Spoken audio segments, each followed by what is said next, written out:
વહાલા શ્રોતાજનો, તમે બધા જાણતા હશો ગણપતિ દાદાનું પ્રાગટ્ય કઈ રીતે થયું.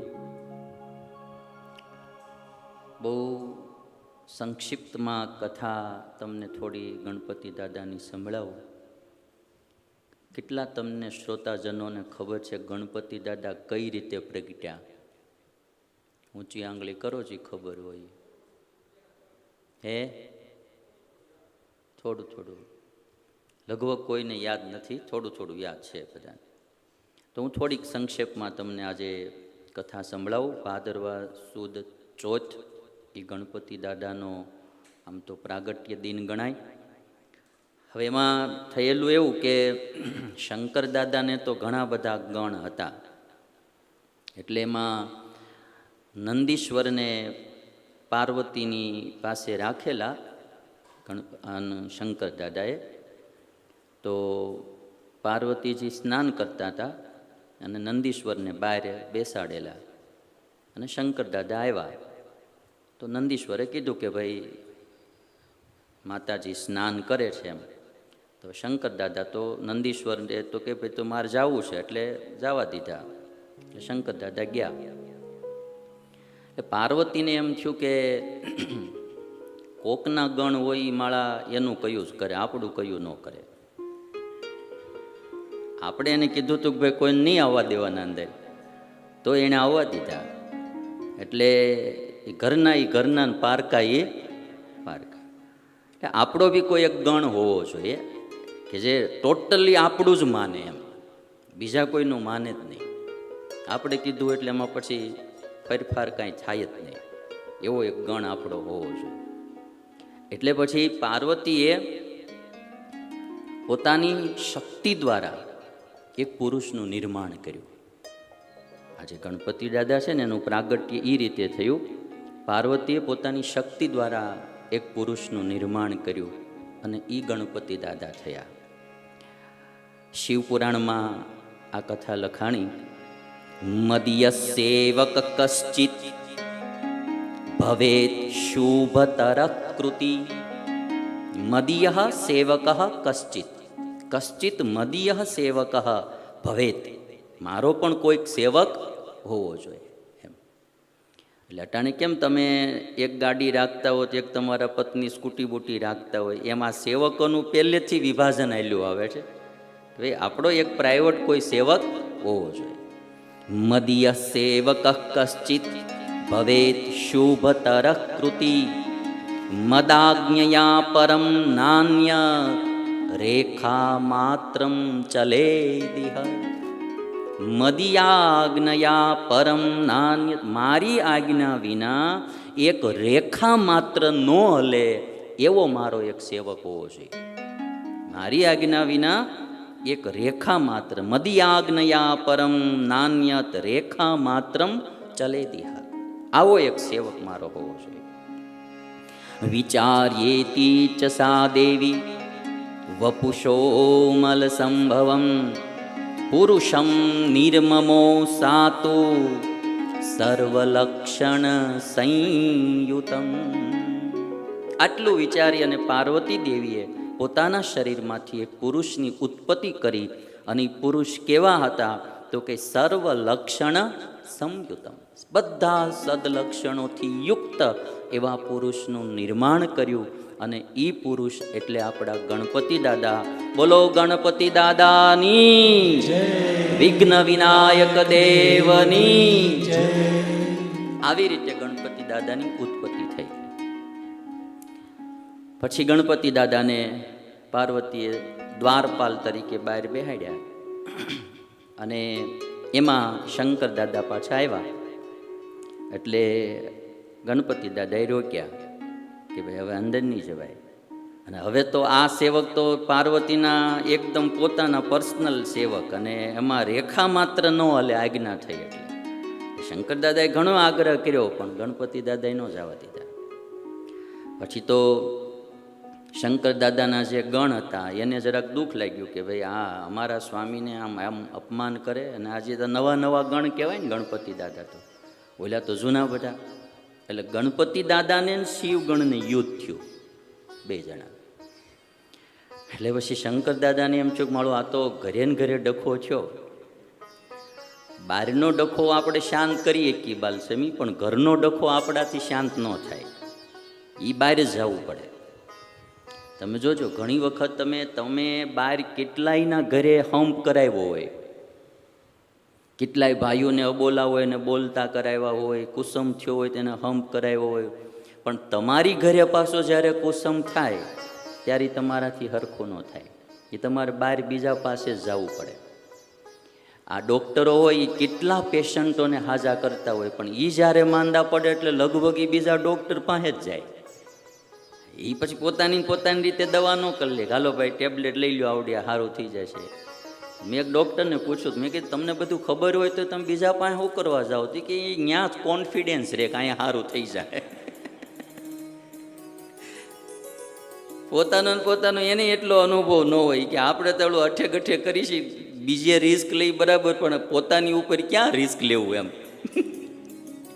એટલે એ લગભગ તમે જોશો એટલે બીજા ડૉક્ટર પાસે જ વયા જાય. શંકર દાદાને એમ થયું કે મળું આ ઘરે ને ઘરે જરા થઈ ગયું ઓલું, એટલે બ્રહ્માજી પાસે ગયા. બ્રહ્માજીને જઈને કીધું કે ભાઈ તમે આ પાર્વતીના ગણ જે છે ગણપતિ એને જઈને સમજાવો જરા. એટલે બ્રહ્માજી પછી કહે છે કે હું ત્યાં ગયો, એટલે પછી તો માંડ મૂક્યા. એટલે પછી તો થયું ક્યું કે ગણપતિ દાદાએ શિવના બધા ગણો હતા અને પરાસ્ત કરી દીધા, હરવી દીધા. એટલે પછી શંકર દાદાને જરા એમ થયું કે હવે મારે હાથમાં બાજી લેવી પડશે, અને ત્રિશુલ લઈને શંકર દાદાએ ગણપતિનું માથું ઉડાડી નાખ્યું. માથું કાપી નાખ્યું એટલે પાર્વતીને લાગ્યું દુઃખ. એક તો માંડ ગણ તૈયાર કર્યો તો આપણો પર્સનલ સેવક, ને એણે માથું ઉડાડી નાખ્યું.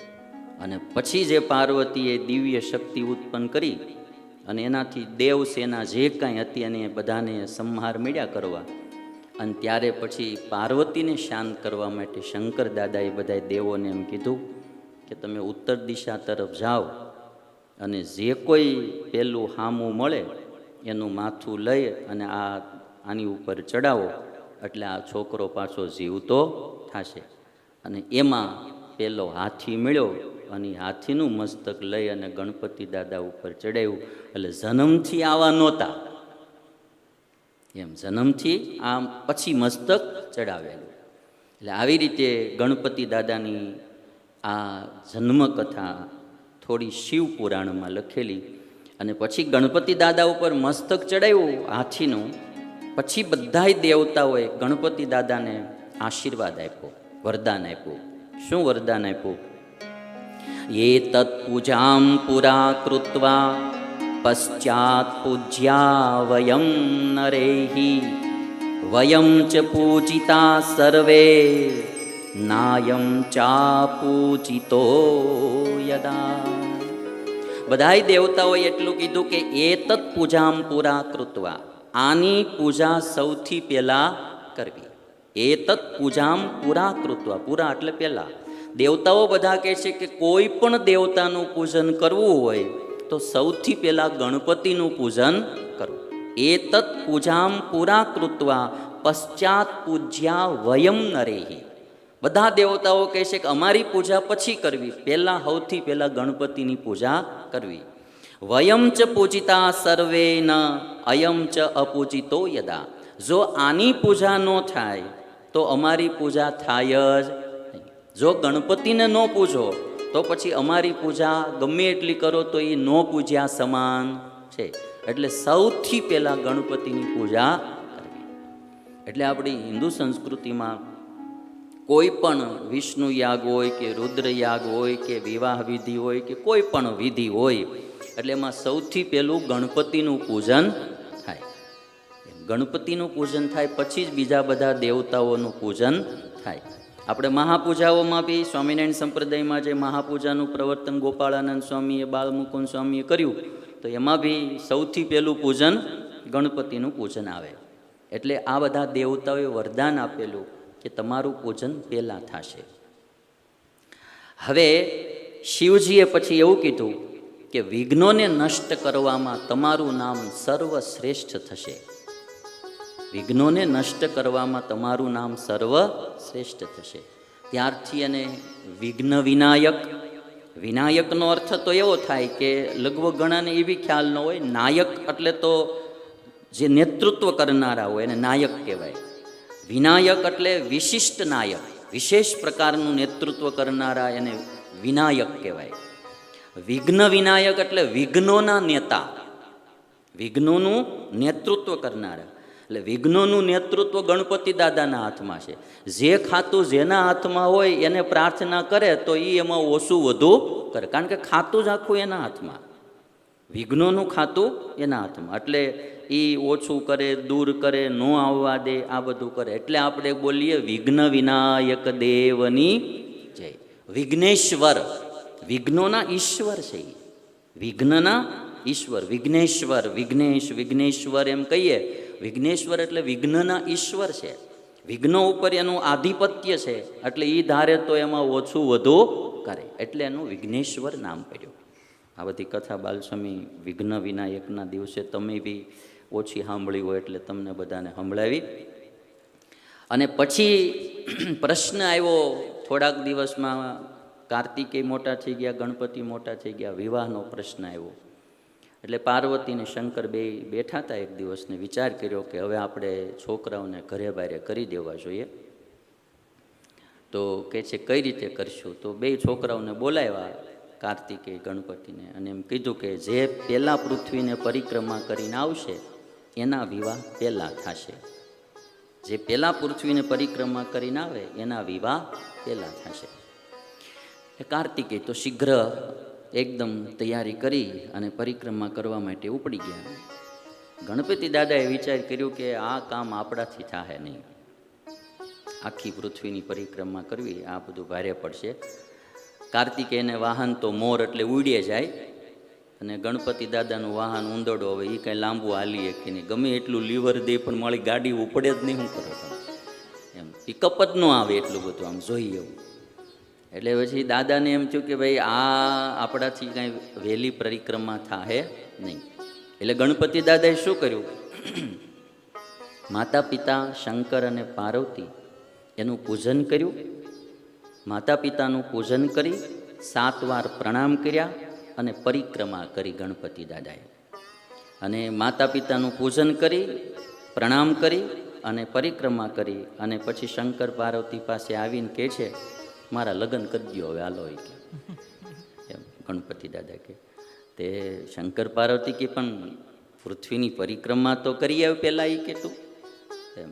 તો કે મેં તો 7 વાર પરિક્રમા કરી, કે ગણપતિ દાદા મેં તો 7 વાર પરિક્રમા કરી લીધી.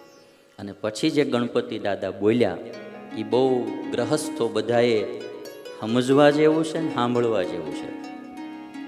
પિત્રોશ્ચ પૂજનમ કૃત્વા પ્રક્રાંતિમ ચ કરોતિ યઃ તસ્ય વે પૃથ્વી જન્ય ફલમ ભવતિ નિશ્ચિતમ. ગણપતિ દાદા કહે છે કે પિત્રોશ્ચ પૂજનમ કૃત્વા, માત પિતાનું પૂજન કરીને, પ્રક્રાંતિમ ચ કરોતિ યઃ પરિક્રમા જે કરે છે, તસ્ય વે પૃથ્વીજન્ય ફલમ, એને પૃથ્વીની પરિક્રમા કરે જે ફળ મળે ને એ ફળ એને જરૂર મળે છે. માત પિતાનું પૂજન કરે, માત પિતાને પરિક્રમા કરે તો એને પૃથ્વીની પરિક્રમા કર્યાનું ફળ મળે. અને પછી કહે છે પુત્રસ્ય ચ મહત તીર્થમ પિત્રોશ્ચરણ પંકજમ અન્ય તીર્થમ તુ દૂરે વે ગત્વા સંપ્રાપ્યતે પુનઃ. ગણપતિ દાદા કહે છે શંકર પાર્વતીને કે પુત્રસ્ય ચ મહત તીર્થમ, પુત્રની માટે મોટામાં મોટું તીર્થ કયું છે? પિત્રોશ્ચરણ પંકજમ, માત પિતાના ચરણ એ દીકરાઓ માટે મોટામાં મોટું તીર્થ છે. માત પિતાના ચરણ એ પુત્ર માટે મોટામાં મોટું તીર્થ છે. પુત્રસ્ય ચ મહત તીર્થમ પિત્રોશ્ચરણ પંકજમ અન્ય તીર્થમ તુ દૂરે વે, બીજા તીર્થો તો બહુ દૂર છે. ગત્વા સંપ્રાપ્ય તે પુનઃ, બહુ દૂર છે, ત્યાં જાય ત્યારે એ પ્રાપ્ત થાય. અને માત પિતા રૂપી તીર્થ તો ભેગું અને ભેગું પાસે છે. એટલે આટલો માત પિતાનો મહિમા ગણપતિ દાદાએ શંકર પાર્વતી આગળ કીધો. અને ભાઈ આટલો મહિમા માત પિતાનો કે આવો ડાયો દીકરો માત પિતા જોવે પછી કંઈ વાર લાગે, તરત લગ્ન એક કન્યા હારે નહીં 2 કન્યા હારે કરી દીધા. એટલે વિશ્વરૂપ પ્રજાપતિની દીકરી સિદ્ધિ અને બુદ્ધિ આ 2 કન્યાઓ સાથે ગણપતિ દાદાના વિવાહ કરી દીધા. એટલે આપણે આ રુસ્તમબાગ મંદિરમાં એ ચરિત્ર બનાવ્યું છે. ગણપતિ દાદા શંકર અને પાર્વતીને પરિક્રમા કરતા હોય એવું પથ્થરમાં આપણે આખું ચરિત્ર કંડાર્યું છે કે કોઈ પણ પરિક્રમા કરતા હોય તો એને પણ એટલું યાદ આવે કે આવી આપણી ભારતીય સંસ્કૃતિ છે અને આપણા ગણપતિ દાદા આટલું મોટું માત પિતાનું મહાત્મય એનું વર્ણન કરેલું છે એનો ખ્યાલ આવે. એટલે ગણપતિ દાદાના જીવનમાંથી આ એક ચીજ ગ્રહસ્થોને માટે શીખવાની કે માત પિતાની પૂજા કરવી.